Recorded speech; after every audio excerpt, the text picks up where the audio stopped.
नमस्कार दोस्तों, आप सभी का स्वागत है हमारे YouTube channel GS study point पे। आज के वीडियो में हम देखेंगे जो ओल्ड एनसीईआरटी जो ज्योग्राफी की चल रही थी क्लास, उसके अध्याय 12 को देखेंगे। तो आज के अध्याय में जो है, इससे पहले के वीडियो में हमने क्या देखा था, दक्षिण अमेरिका को देखा था। तो दक्षिण अमेरिका पूरे महाद्वीप को हमने एक ओवरऑल रिव्यू किया था। तो आज के वीडियो में दक्षिण अमेरिका के जो सबसे बड़े देश ब्राज़ील की बात करेंगे। तो वही टॉपिक है संसार का कहवा पात्र, यानी कि कॉफ़ी। कहवा मतलब कॉफ़ी जो होती है। तो उसके उत्पादन में जो है नंबर 1 पे कौन है? ब्राज़ील है। इसीलिए इसको क्या बोलते हैं? संसार का कहवा पात्र। ठीक है, ब्राज़ील को क्या बोलते हैं, तो हमेशा ध्यान रखिएगा इसको। फिर यहाँ पे कुछ पारिभाषिक शब्द दे रखे होते हैं जो आपको पता होना चाहिए। तो व्यापार का मतलब क्या दे रखा है? तो व्यापार को पता हो क्या होता है, जो वस्तुएं होती हैं और सेवाएं होती हैं उनका क्या होता है? क्रय और विक्रय ही क्या कहलाता है? व्यापार कहलाता है। चलिए अब हम देख लेते हैं कि ब्राज़ील के बारे में हम यहाँ पे डिटेल में देखेंगे, क्योंकि ब्राज़ील जो है क्या, एक दक्षिण अमेरिका का सबसे मुख्य देश है और सबसे बड़ा भी देश है। तो ब्राज़ील जो है दक्षिण अमेरिका के उत्तर पूर्वी भाग में स्थित है। तो आपने जब देखा था कल के वीडियो में, इससे पहले वाले वीडियो में, तो हमने आपको बताया था जो ब्राज़ील है इस आकार का, ये क्या है आपका? दक्षिण अमेरिका है। तो ब्राज़ील का विस्तार कहाँ पे मिलेगा आपको? इस वाले एरिया में जो है ब्राज़ील का विस्तार मिलेगा। तो बहुत ही बड़े भाग पे फैला हुआ है। आप मैप में इसको ज़रूर देखिएगा, और जब आप ज्योग्राफी का कोई भी चैप्टर पढ़ा करें तो साथ में जो है अपनी जो स्कूल एटलस है, यानी जो मैप वाली बुक आपकी है, उसको खोल करके जरूर रखिए। जो देश के बारे में बात हो रही है उसको आप देखिए कि उसके बॉर्डर किससे लग रहे हैं, कहाँ पे स्थिति उसकी है, उसका अक्षांशीय विस्तार कितना है। तो इससे क्या होगा, आपकी समझ का क्या होगा? विकास होगा। तो वही लिखा हुआ क्षेत्रफल की दृष्टि से जो है ब्राज़ील जो है का संसार के देशों में 5वां स्थान, यानी कि आकार के आधार पर जो ब्राज़ील का कौन सा स्थान है? 5वां स्थान है। तो ये फैक्ट है, आपको पता होना चाहिए। आकार में ब्राज़ील भारत से 2.5 गुने से भी अधिक बड़ा है। तो अगर भारत के कंपेयर करें तो भारत से वो जो है 2.5 गुना, 2.5 मतलब गुना जो है, मल्टीपल टाइम में बड़ा है। परंतु जो इसकी जनसंख्या जो है भारत की जनसंख्या के 6ठे भाग के बराबर भी नहीं है। यानी कि जनसंख्या के मामले में तो बहुत कम है ये, लेकिन आकार जो है बहुत बड़ा है भारत से। चलिए आगे देखिए, ब्राज़ील के मानचित्र को देखना है, आप अपनी बुक में देखिएगा। यह जो है दो ओर से क्या है? अटलांटिक महासागर से घिरा हुआ है। और ब्राज़ील के जो सीमावर्ती देशों के नाम बताओ, तो आप वहाँ पे देखिएगा कि ब्राज़ील के साथ साथ कौन कौन से देशों की सीमा लगती है। हम अभी इसको चित्र में देखेंगे आगे। फिर दक्षिण अमेरिका के वे कौन से देश हैं जो ब्राज़ील की जो है सीमा को स्पर्श नहीं करते हैं। तो कौन से देश जो है सीमा को स्पर्श करते हैं और कौन से नहीं करते हैं, ये आप मैप में देखेंगे। फिर ब्राज़ील के मानचित्र पर जो है विषुवत वृत्त की स्थिति को देखिए, यानी कि जो 0 डिग्री के जो इक्वेटर है उसको हमको अवलोकन करना है। आपको पता चलेगा, यानी कि हमको देखने से पता चलेगा कि जो देश का जो अधिकतर भाग है वो विषुवत वृत्त के क्या है? दक्षिण में आता है। ठीक है, तो विषुवत रेखा है उसके जो है दक्षिण, यानी इस वाले एरिया में, यानी इस साइड के एरिया में उसका अधिकतर क्षेत्र आता है, विस्तार उसका पाया जाता है। ब्राज़ील का नाम जो है यहाँ पर पाए जाने वाले रेडवुड वृक्ष ब्राज़ील के नाम पर पड़ा। तो ब्राज़ील जो देश है उसका नाम क्यों पड़ा ब्राज़ील? तो यहाँ पर एक जो है रेडवुड वृक्ष यानी पेड़ की प्रजाति है, उसका नाम क्या है? ब्राज़ील। ठीक है, तो ब्राज़ील के पेड़ों की उपस्थिति के कारण इसका नाम क्या हो गया? देश का ब्राज़ील हो गया।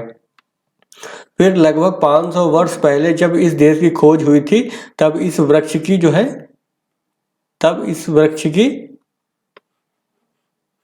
लकड़ी जो है ब्राज़ील का मुख्य महत्वपूर्ण उत्पादन था। तो यहाँ पे जो है जब देश की खोज हुई थी उस टाइम पे जो है यहाँ पे जो ये लकड़ी मुख्य रूप से पाई जाती थी, उसका उत्पादन किया जाता था, जिसके आधार पर जो उसका नाम क्या रख दिया गया? ब्राज़ील रख दिया गया। आगे देख लेते हैं भूमि और जलवायु जो है। तो देश का जो अधिकतर भाग एक विस्तृत पठार है। तो मेनली जो है ब्राज़ील का जो विस्तार है कहाँ पे है?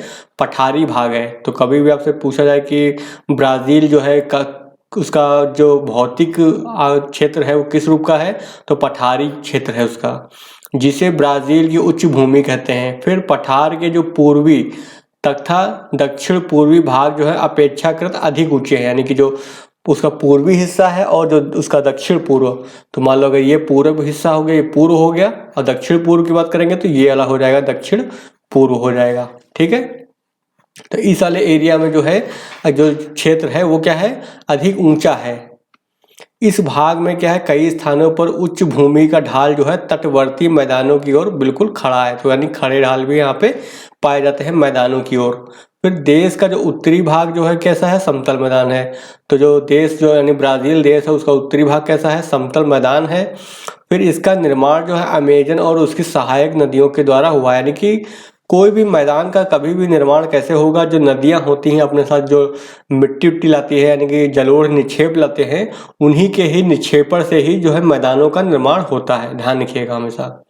फिर ये नदियां क्या है, सैकड़ों वर्षों से चारों ओर के जो पर्वत है और जो पठार से भारी मात्रा में क्या करेगा, कांप मिट्टी यानी जलोढ़ मिट्टी लाकर जमा करती रही हैं।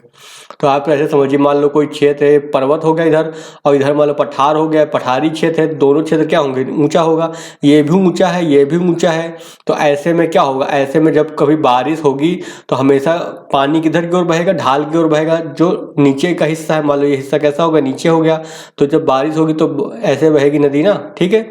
इधर की जो नदियाँ हैं वो भी ऐसे बहेंगी इधर की ओर, क्योंकि ये हिस्सा कैसा है, नीचा है। हमेशा बारिश का पानी किधर जाएगा, जहाँ पे निचला हिस्सा होगा। तो ऐसे में होगा क्या, समय के साथ लगातार बारिश होती जाएगी तो नदी क्या करेगी, मिट्टी काट काट करके कहाँ लेकर के आएगी, इस क्षेत्र में इकट्ठा करना स्टार्ट कर देगी, उसका निक्षेपण करना स्टार्ट कर देगी। तो एक समय ऐसा आएगा क्या होगा, ये मिट्टी से भर जाएगा, पूरा ये क्षेत्र कैसा हो जाएगा, मिट्टी से भर जाएगा। इसी को क्या बोलते हैं, मैदान बन गया मैदान। तो मैदान बनने की यही कंडीशन होती है कि दोनों तरफ जो उसके आसपास का जो क्षेत्र होता है वो कैसा होता है, ऊंचा होता है।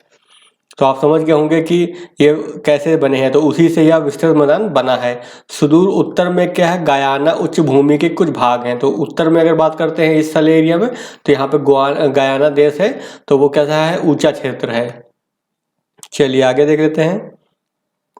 अब देखिए ब्राजील जो मुख्यतः कैसा है, एक उष्णकटिबंधीय देश है। क्यों, क्योंकि ये विषुवत और मकर रेखा के मध्य में पाया जाता है, इसका विस्तार है। किंतु इसके दक्षिण का कुछ भाग कैसा है, कोष्ण, यानी कि जहाँ पे ठंडी भी पड़ती है गर्मी भी, यानी कि ना तो अधिक गर्म नहीं होती है ना ही बहुत अधिक ठंडी होती है, तो कोष्ण बोलते हैं इसको। तो कोष्ण शीतोष्ण बोलते हैं, जलवायु के अंतर्गत भी आता है। फिर अमेजन नदी जो है, अमेजन नदी की जो द्रोणी है, यानी कि उसका जो बेसिन, द्रोणी का मतलब क्या होता है, बेसिन, बेसिन, ठीक है। और बेसिन क्या होता है, कोई नदी होती है तो क्या होता है, उसके आसपास का छोटी छोटी नदियां जो है उसमें पानी लेकर के आती हैं। तो इस जो जहां तक, यानी कि इस नदी में जहां तक का पानी आता है, जिस एरिया तक का पानी आता है उसको बोलते हैं उस नदी का बेसिन, ठीक है। तो ये क्या होगा, आपका बेसिन हो गया। तो अमेजन नदी है तो ये मुख्य नदी मान लो अमेजन है, उसकी सहायक नदियां होंगी जो पानी लेकर के आती हैं। तो उस पूरे एरिया को क्या बोलेंगे हम, बेसिन बोलेंगे, या फिर हिंदी में क्या बोलते हैं, द्रोणी। तो इंग्लिश में बोलते हैं बेसिन और हिंदी में बोलते हैं द्रोणी।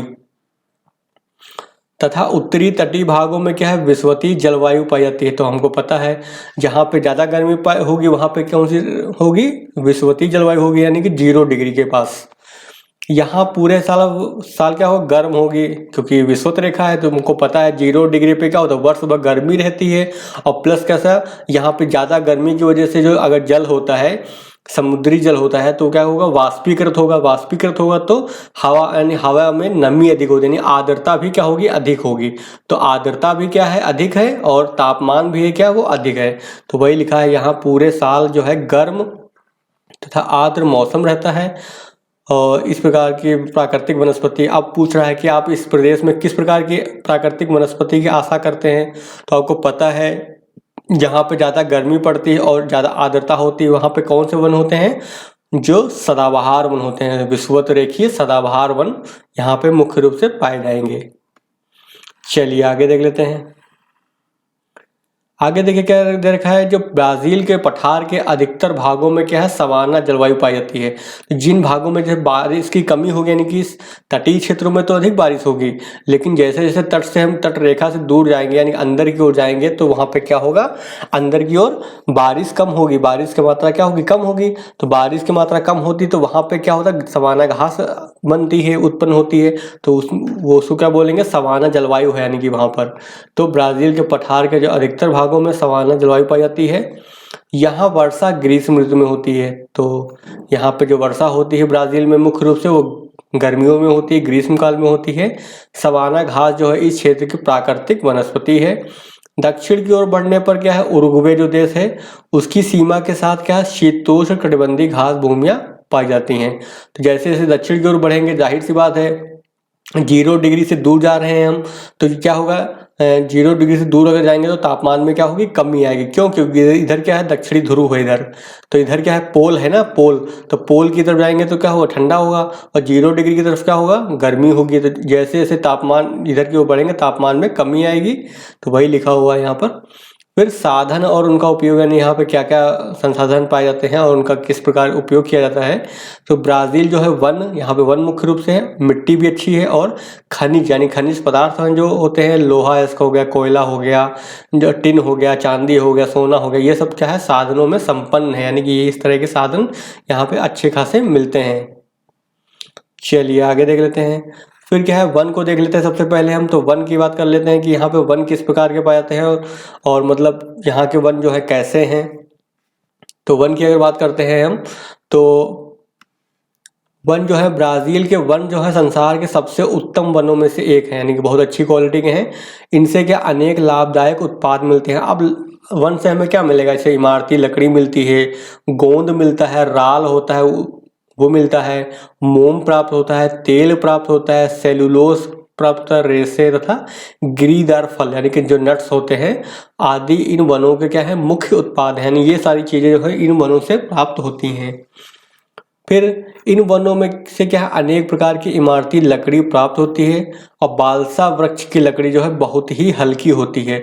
तो बालसा जो है कि वृक्ष है, वृक्ष की प्रजाति है जिसकी खास बात क्या है, वो बहुत ही हल्की होती है। इसका प्रयोग क्या है, जीवन रक्षक नौकाएं बनाने तथा कार्ग के स्थान पर किया जाता है। तो जो बोट वगैरह होती है उसके बनाने के लिए जो इसका इस्तेमाल किया जाता है। फिर पराना जो है, चीड़ की मांग मकान बनाने के लिए बहुत अधिक है, यानी कि पराना जो है एक चीड़ की प्रजाति का वृक्ष है, उसका जो है इस्तेमाल कहाँ किया था, मकानों को बनाने में किया जाता है। फिर सिनकोना जो छाल होती है, सिनकोना वृक्ष की छाल से क्या बनाया जाता है, कुनैन तैयार किया जाता है, कुनैन की दवाई पर बनाई जाती है इससे है, और यह मलेरिया बुखार की अचूक दवा है। तो ये बहुत इंपॉर्टेंट फैक्ट है, आप याद कर लीजिए, साइंस में अक्सर क्वेश्चन पूछा जाता है इससे कि जो सिनकोना दवाई बनाई जाती है वो किससे बनाई जाती है। तो हमेशा ध्यान रखिए, वृक्ष की छाल से बनाई जाती है। जो छाल होती है, आप लोगों को पता होगा, जो पेड़ होता है उसकी बाहरी सतह होती है तने के ऊपर, उसको बोलते हैं, क्या बोलते हैं, छाल बोलते हैं इस वाले एरिया को। तो इसी छाल से जो है कुनैन की दवाई बनाती है, और किसके लिए होती है, जो मलेरिया बुखार होता है ना, किसी को मलेरिया हो जाता है उसके इलाज के लिए इसका इस्तेमाल किया जाता है। फिर क्या है, कार्नोबा जो है, ताड़ वृक्ष से क्या है, मोम प्राप्त होता है। तो मोम जो है, कार्नोबा नामक जो ताड़ की प्रजाति का पेड़ है, उससे क्या मिलता है, हमें मोम प्राप्त होता है। यह मोम जो है कार्नोबा की पत्तियों पर मिलता है। तो मोम कहाँ से प्राप्त होता है, जो कार्नोबा की पत्तियां होती हैं, कार्नोबा एक पेड़ है उसकी पत्तियों से प्राप्त होती हैं। चलिए आगे देख लेते हैं। आगे है, ब्राज़ील जो है रबड़ के पेड़ का क्या है, मूल स्थान है। इससे पहले वाले वीडियो में हमने बताया भी था इसके बारे में। फिर रबड़ के जो है पेड़ सबसे पहले अमेजन के वनों में जंगली रूप में पाए गए थे। यहीं से रबड़ का पौधा जो एशिया और अफ्रीका के देशों में ले जाया गया था। एक समय था जब अमेजन नदी की द्रोणी में रबड़ का सबसे ज़्यादा उत्पादन होता था। इस समय यहाँ रबड़ का उत्पादन बहुत ही कम है, क्योंकि अब जो है अन्य जो एशियाई देश हैं वहाँ पे होने लगा, जो इंडोनेशिया है, मलेशिया है, इन क्षेत्रों में अधिक उत्पादन होने लगा है। चलिए आगे देख लेते हैं। अब पशुपालन की बात कर लेते हैं कि यहाँ पे जो है जो लोग रहते हैं वो किस प्रकार के पशुओं को पालते हैं।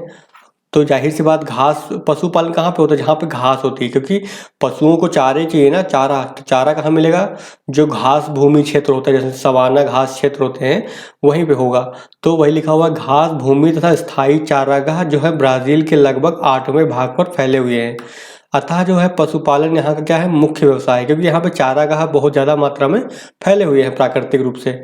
यहाँ जो है गाय बैल हो गया, सुअर हो गया, भेड़ और बकरियाँ, घोड़े पाले जाते हैं। इनमें गाय बैलों की संख्या क्या होगी, सर्वाधिक होती है। इन पशुओं को मुख्यतः, अब इन पशुओं को क्यों पालते हैं, तो पहली बात तो पशु से क्या मिलता है, मांस मिलता है, दूसरा ऊन मिलता है, और खाल यानी कि चमड़ा भी बनाने के लिए जो है खाल प्राप्त होती है। इन सब चीज़ों के लिए इनको पाला जाता है। अब हम आगे देख लेते हैं कि ब्राज़ील के जो देश हैं वो किस प्रकार की फसलों का उत्पादन करते हैं। तो फसलें मुख्य रूप से कहाँ उगाई जाती हैं, जहाँ मैदानी क्षेत्र होता है। तो ब्राज़ील एक कैसा है, कृषि प्रधान देश है, क्योंकि विकासशील देश है और वहाँ पे जो है कृषि के क्षेत्र में लोग ज़्यादातर संलग्न हैं या फिर उनमें काम करते हैं।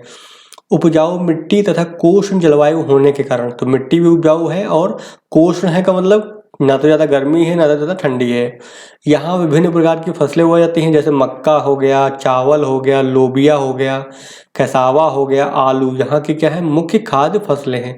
अगर आप इसमें से किसी भी फसल का नाम नहीं पता आपको है तो उसको नेट पे सर्च कर लीजिए, उसका फल दिखा देगा कि कैसा पेड़ होता है, कैसा उसका फसल होती है उसकी। फिर ये फसल क्या है, ज़्यादातर क्या है, स्थानीय खपत के लिए उगाई जाती है, यानी अपने लिए ही उगाई जाती हैं, व्यापार करने के लिए नहीं है, क्योंकि गरीब देश है। कहवा, कपास और गन्ना जो है, कोको और तंबाकू यहाँ की क्या है, मुख्य नकदी फसलें हैं। नकदी फसलें वही फसलें होती हैं जिनका किस लिए उगाया जाता है, जिनका व्यापार करने के लिए उगाया जाता है, अपने लिए नहीं, बाजार के लिए उगाया जाना है जिसको बोलते हैं। तो कहवा हो गया, कपास हो गया, गन्ना हो गया, कोको। फिर तंबाकू जो हो गया वो, ये सब किस लिए हैं, नकदी फसलें हैं। तो आपको पता होना चाहिए कि नकदी फसलें कौन सी होती हैं। कभी एग्जाम में दे दे आपसे यूपीएससी की निम्नलिखित में से नकदी फसलों को चुनिए, तो आपको पता होना चाहिए ना कि नकदी कौन सी फसलें होती हैं। फिर कहवा ब्राज़ील की सबसे महत्वपूर्ण फसल है।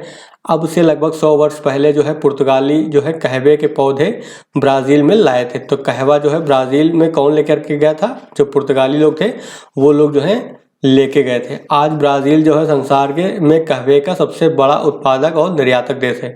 तो उत्पादन भी बहुत ज़्यादा मात्रा में करता है, नंबर 1 पे है, और निर्यातक भी है।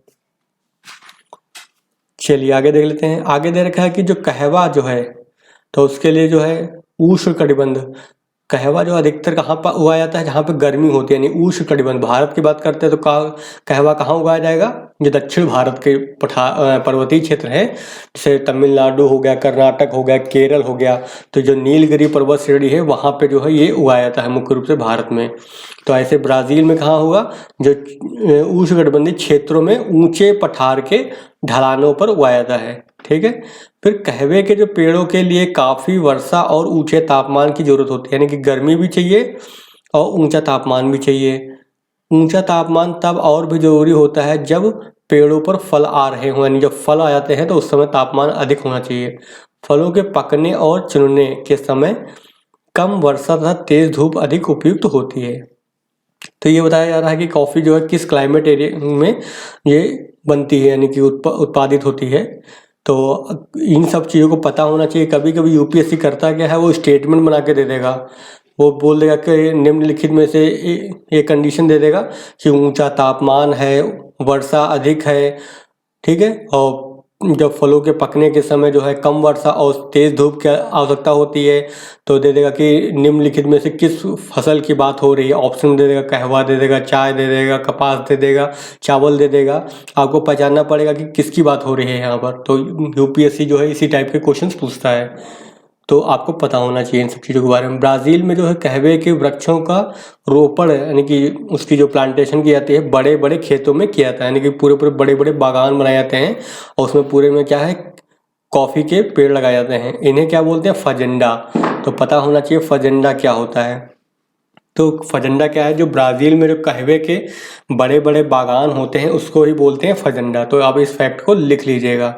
फिर कहवे के एक बड़े फजेंडा का क्षेत्रफल जो है कई वर्ग किलोमीटर तक होता है, तो उसको याद करने की जरूरत नहीं है। तो यही आपको पता होना चाहिए कि फजेंडा होता क्या। तो यही पूछता है अक्सर है कि फजेंडा क्या होता है। तो फजेंडा क्या होता है, कॉफ़ी के बड़े बड़े बागान हैं।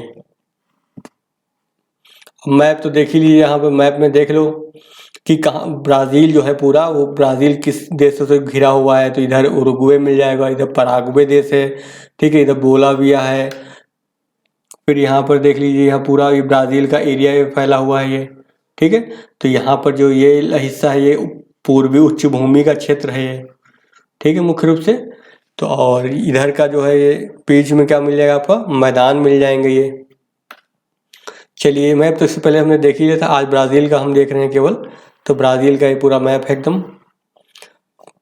फिर देख लेते हैं, अब कहवे के बारे में बात चल रही है अभी है, तो आगे देखते हैं। कहवे के वृक्ष जो है 9 मीटर तक ऊंचे बढ़ जाते हैं, यानी जो इसके पेड़ होते हैं कहवे के काफ़ी ऊंचे ऊंचे होते हैं, किंतु काट छांट कर जो है इन्हें 3 मीटर तक ही ऊंचाई रखा जाता है, ज़्यादा ऊंचाई तक नहीं इनको होने देते हैं। फिर पेड़ों की ऊंचाई कम रहने से क्या होगा फ़ायदा, फलों को जो है चुनना यानी कि फलों को तोड़ना जो है आसान होता है, यानी उनसे कॉफ़ी बीन्स जो होती हैं, कॉफ़ी के जो बीज होते हैं उनको आसानी से जो है तोड़ सकते हैं। फिर पौधे लगाने के बाद वे 5-6 साल में फल देने लगते हैं, यानी कोई बागान जब लगाया जाता है उसके 5-6 साल की देख रेख की जाती है, उसके बाद जो है फल देना स्टार्ट करते हैं। कहवे के फलों का क्या है, आकार प्रकार जो है बेर जैसा होता है, यानी कहवे जो कॉफ़ी के पेड़ होते हैं उनसे जो फल होता है वो बेर आप लोग खाते होंगे, बेर की तरह जैसा ही होता है इसका फल। तैयार फलों को चुनकर उनकी छटाई धुलाई की जाती है, इसके बाद जो है उन्हें सुखाया जाता है और मशीनों की सहायता से जो है फलों के जो छिलके उतार दिए जाते हैं और फलों से जो निकले बीज होते हैं उनसे ही क्या बनेगी अब कॉफ़ी यानी कहवा। तो वही लिखा हुआ है, उसका पूरा प्रोसेस करते हैं, उसकी पॉलिश कर चाट कर निर्यात के लिए बड़े डिब्बों या बोरों में भर दिया जाता है। ये आपको जानकारी केवल होनी चाहिए, याद करने लिए चीज़ नहीं है। कहवे के बीजों को भून कर पीस लिया जाता है, भूनने के बाद क्या है कहवे की सुगंध और स्वाद जल्दी ही बदल जाता है, इसलिए इन्हें खपत के देशों में ले जाकर भूनते हैं, यानी जल्दी यानी कि इनका टेस्ट खराब जाता है भूनने के बाद उनको, तो इसलिए जो है जब ज़रूरत पड़ती है तभी भूनते हैं उसको। ब्राज़ील की जो दूसरी मुख्य फसल की बात कर लेते हैं तो कपास हो यानी कॉटन की बात हो रही है। वह संसार में जो है कपास के मुख्य उत्पादक देशों में जो है ब्राज़ील का भी क्या है महत्वपूर्ण स्थान है।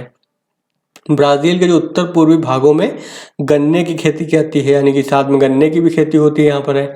ब्राज़ील अब चीनी का भी क्या है प्रमुख उत्पादक देश है, यानी कि गन्ने का उत्पादन हो रहा है तो अब चीनी का भी उत्पादन करने में आगे है ये। कोको के उत्पादन तथा निर्यात में अफ्रीका के घाना और नाइजीरिया के बाद जो है ब्राज़ील का ही स्थान आता है। तो कोको जो होता है, कोको का इस्तेमाल किस में होता है, कोको का इस्तेमाल होता है चॉकलेट को बनाने में। ब्राज़ील में जो है अनेक प्रकार के फल भी पैदा किए जाते हैं, जैसे केला फल होता है यहाँ पर, अनानास होता है, संतरा होता है, अंगूर होता है। तो ये सारी जो फसलें हैं यहाँ के प्रमुख फल हैं। अब हम देख लेंगे यहाँ पर कि जो है ब्राज़ील में खनिज और उद्योग, क्योंकि ये तो देश की क्या होती हैं बहुत ही महत्वपूर्ण चीज़ है, मुख्य संसाधन क्या होता है खनिज ही होते हैं। तो देख लेते हैं कि यहाँ पे कौन से खनिज पाए जाते हैं। तो ब्राज़ील की जो उच्च भूमि जो है मुख्य रूप से दक्षिण अफ्रीका के पठार की भांति, यानी जो अफ्रीका है, अफ्रीका महाद्वीप, उसका दक्षिण अफ्रीका के पठार की भांति क्या है खनिज से संपन्न है ये। ब्राज़ील के जो अधिकतर जो खनिजों के भंडार जो हैं मिनास गिराइस राज्य, तो वहाँ पे एक राज्य है मिनास गिराइस राज्य, तो वहीं पर जो है मुख्य रूप से जो खनिज पाए जाते हैं। चलिए आगे देख लेते हैं। अब देख लेते हैं ब्राज़ील में क्या क्या मिलता है। तो ब्राज़ील में जो है उत्तम कोटि के लौह अयस्क अभ्रक के काफ़ी बड़े भंडार हैं। इस देश में मैग्नीज और स्फटिक क्रिस्टल भी भारी मात्रा में निकाले जाते हैं, यानी जो क्रिस्टल्स होते हैं वो पाए जाते हैं। और यह लौह अयस्क और मैग्नीज का निर्यात भी करता है, यानी कि लोहा भी मिलता है, अभ्रक भी मिलता है, स्फटिक क्रिस्टल होता है वो भी प्राप्त होता है, और साथ में मैग्नीज वगैरह भी पाया जाता है यहाँ पर। ब्राज़ील में अच्छे किस्म के कोयले की बहुत कमी है, लेकिन यहाँ पे एक खास बात क्या है, ब्राज़ील में अच्छा कोयला नहीं मिलता है, यानी कि अच्छी क्वालिटी का जो कोयला होता है वो नहीं मिलता है। तो ये यहाँ पे क्या है समस्या है। तो कभी भी स्टेटमेंट अगर आता है कि ब्राज़ील में अच्छे किस्म का कोयला बहुत अधिक मात्रा में पाया जाता है, तो स्टेटमेंट क्या हो रहा है गलत हो जाएगा। हमेशा ध्यान रखिए, ब्राज़ील में याद कर लीजिए कि वहाँ पे कोयला ज़्यादा अच्छी क्वालिटी का नहीं होता है, अतः लोहा और इस्पात उद्योग का विकास ज़्यादा नहीं हो पाया। अब देखिए लोहा जो होता है, लौह इस्पात उद्योग के लिए क्या चाहिए होता है, लोहा का अयस्क चाहिए होता है जिससे लोहा बनाना है, और साथ में बनाने के लिए क्या चाहिए होता है, कोयला चाहिए होता है, लेकिन कोयले की कमी है, इसलिए क्या हुआ इस उद्योग का विकास कम हुआ है। लेकिन ब्राज़ील जो है जल शक्ति के साधनों में क्या है खूब संपन्न है, लेकिन जो वाटर हाइड्रो पावर यानी कि वो बहुत ज़्यादा मात्रा में अवेलेबल है। इस देश की जो है तीव्रगामी नदियाँ पूर्व और दक्षिण की ओर बहती हैं। तो जो नदियाँ हैं जो है मुख्य रूप से या तो पूरब में बह रही हैं या फिर दक्षिण की ओर बह रही हैं। पठार के कगारों से उतरते समय जो मार्ग में ये नदियाँ जलप्रपातों की श्रृंखला बनाती हैं। तो जलप्रपात क्या होता है, जब पानी जो है ऐसे जा रहा हो अचानक से सीधे नीचे की ढाल की वजह से, कगार की वजह से जो है सीधे नीचे की ओर गिरता है, इसको क्या बोलते हैं जलप्रपात। यानी कि जब पानी जो होता है ऊंचाई से गिरता है नीचे गुरुत्वाकर्षण के प्रभाव में नीचे की ओर, उसी को क्या बोलते हैं, जलप्रपात। तो जलप्रपात हो रहा है तो यहाँ पे क्या होता है, जहाँ पे जलप्रपात पाए जाते हैं वहाँ पर क्या है, जल विद्युत परियोजनाएं लगाई जाती हैं, जिससे क्या है, जल विद्युत उत्पादन किया जाता है। इस प्रकार ये नदियाँ जो हैं बड़े पैमाने पर जल विद्युत उत्पादन करने में सहायक हुई हैं। चलिए आगे देख लेते हैं। अब देख लीजिए आगे दे रखा है कि ब्राज़ील के जो अधिकतर उद्योग हैं, ठीक है, यहाँ के कच्चे माल और जल विद्युत की प्रचुर मात्रा पर आधारित है, यानी कि कच्चा माल मिल जाता है उनको, और साथ में जो अगर कोई भी उद्योग लगा है तो उसको क्या चाहिए, ऊर्जा चाहिए काम करने के लिए, तो उसके लिए जल विद्युत मिल जाएगी उसको, ठीक है। फिर उद्योगों में जो है सबसे प्रमुख कौन सा, वस्त्र उद्योग प्रमुख, यानी कि कॉटन तो होता ही, कपास का उत्पादन तो भारत में ब्राज़ील में होता ही, सॉरी, ठीक है। तो कपास का उत्पादन तो हो ही रहा है ब्राज़ील में। अब कपास का उत्पादन हो रहा है तो इससे क्या होगा, वस्त्र उद्योग को बढ़ावा मिलेगा। तो उद्योगों में क्या होगा, वस्त्र उद्योग क्या है, प्रमुख है। इस उद्योग में ऊन और कपास काटना तथा बुनना शामिल है। साओ पोलो, तो वहाँ का प्रमुख नगर है Sao Paulo. Rio de Janeiro, Belo Horizonte तथा सैंटोस क्या है, यहाँ के प्रमुख औद्योगिक केंद्र, यानी कि औद्योगिक केंद्र क्या होते हैं, जहाँ पे उद्योग लगे होते हैं बहुत सारे। फिर ब्राज़ीलिया इस देश की राजधानी है, तो हमको पता होना चाहिए, कभी कभी एग्जाम में आता है कि एक साइड दे देगा देश दे देगा, दूसरी साइड क्या दे देगा, राजधानी दे देगा। अब कहेगा मैच करो कि किस देश की राजधानी कौन सी है, तो इस टाइप से होता है। तो हमें याद रखना है कि ब्राज़ील की राजधानी क्या है, ब्राज़ीलिया, ठीक है।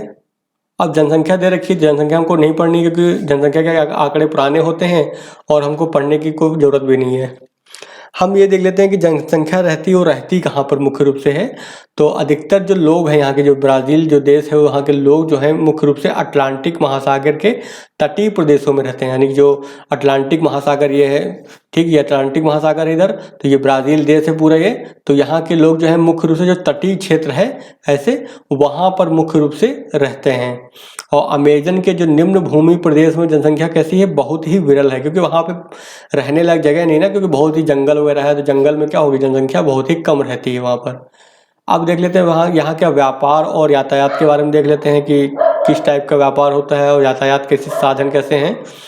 तो ब्राज़ील जो है अपनी अर्थव्यवस्था के लिए जो है बहुत हद तक क्या है, दूसरे देशों के साथ व्यापार करने पर निर्भर है, यानी कि वो दूसरे देशों के साथ व्यापार करता है। वर्षों तक जो है ब्राज़ील के निर्यात में कहवे यानी कॉफ़ी का जो है प्रमुख स्थान रहा है। फिर निर्यात में दूसरा स्थान किसका है, कपास, तो कहवे का निर्यात करता है, कपास का निर्यात करता है। इनके अलावा क्या है, कोको हो गया, लौह अयस्क हो गया, लकड़ी हो गया, सीसल हो गया, और चीनी का भी क्या करता है, ये निर्यात करता है। ब्राज़ील जो मुख्यतः निर्मित वस्तुओं का आयात करता है, जो बनी हुई वस्तुएं होती हैं उनका क्या करता है, आयात करता है। इनमें क्या है, मशीन हो गया, मशीनी उपकरण हो गए, जो बड़ी बड़ी मशीनें होते हैं, भारी उपकरण होते हैं, और अन्य उपस्कर मतलब हो गए, और अन्य जो मशीनें वगैरह हो गई। फिर कोयला हो गया, पेट्रोलियम हो गया, रसायन हो गया, गेहूँ है, गेहूँ का आटा जो है आयात के अन्य सामान है। तो यहाँ पर जो है पेट्रोलियम कम मात्रा में है तो उसको आयात करना पड़ता है, कोयले की कमी है तो वो भी आयात करता है वो, और जो रसायन वगैरह होते हैं उनका भी आयात करता है। गेहूं हो गया, गेहूं का आटा हो गया, ये सब क्या करते हैं, आयात करते हैं। अब देख लेते हैं ब्राज़ील की जो तट रेखा है कैसी, बहुत लंबी है। तो हमने देखा था पूरा वैसे फैला हुआ है ना बहुत बड़े भाग में, तो इसकी जो तट रेखा है क्या, बहुत लंबी है ये। अतः यहाँ पर क्या है, अनेक बंदरगाह हैं। यहाँ के प्रमुख नगर जो है अधिकतर तटों पर ही स्थित हैं। तो हमने देखा था कि जो यहाँ की जनसंख्या है मुख्य रूप से कहाँ रहती है, तटीय क्षेत्र में रहती है, जिससे क्या यहाँ के जो तटीय नगर हैं उनका बड़ा तेजी से ही विकास हुआ है। अभी तो केवल देश के दक्षिणी और पूर्वी भागों में सड़क और रेल मार्ग बनाए गए हैं। जो दक्षिणी का क्षेत्र हो गया, जो पूर्वी क्षेत्र हो गया, इन क्षेत्रों में क्या है, सड़कें और रेल मार्ग बनाए गए हैं। लेकिन अब देश के आंतरिक भागों में भी सड़कों का निर्माण शुरू हो गया है, क्योंकि आंतरिक भाग जो है अमेजन बेसिन जो एरिया है वहाँ पर भी जो है घने जंगल वगैरह हैं, वहाँ पर भी धीरे धीरे काम चल रहा है। और ब्राज़ीलिया जो है इस देश की राजधानी है, वो तो हमने देख ही लिया था। तो आपको याद रखना है कि ब्राज़ील की राजधानी कौन सी है, ब्राज़ीलिया। बार बार पढ़ेंगे तो और आसानी से आपको ये चीज़ें याद हो जाएंगी। आगे यहाँ पे नवीन परिभाषिक देख लेते हैं जो परिभाषा हमने, तो यहाँ पे एक टर्मोलॉजी हमने पढ़ी थी, हमने फजेंडा पढ़ा था। हमने आपको बताया था फजेंडा क्या होते हैं। तो फजेंडा जो है ब्राज़ील में जो कहवे के बड़े बड़े बागान होते हैं उनको बोलते हैं। तो वही लिखा है ब्राज़ील में कहवे के विशाल बागान को क्या कहते हैं, फजेंडा। तो याद रखिए, अक्सर पीटी में पूछ लिया जाता है फजेंडा वगैरह, ठीक है। तो ये रहा आज का वीडियो, इसमें आपको हमने पूरा डिटेल में बता दिया ब्राज़ील के बारे में, ठीक है। तो वीडियो फिर हम यहीं पे ख़त्म करते हैं। वीडियो का पसंद आया तो वीडियो को लाइक जो करिएगा, और चैनल पर नए हैं तो चैनल को सब्सक्राइब कर लीजिएगा। चलिए मिलते हैं फिर नेक्स्ट वीडियो में।